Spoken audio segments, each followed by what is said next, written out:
which is a charcoal powder. Now, if you haven't used one of these before, I would highly recommend them. They are great. A really gentle way to whiten your teeth if you are finding that an actual whitening system is making your teeth really sensitive.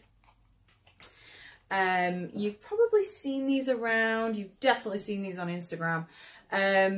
This one I happen to really like. Now, it comes in a really nice big wide pot, and it also comes with like a lip pot inside, so it's not going to get all over your thing. So here we go. I say that as I chuck it all over myself. So as you can see, it's a really fine black charcoal powder. If you have tried these before, you might have noticed that some of them taste awful. This has got a nice fresh minty taste.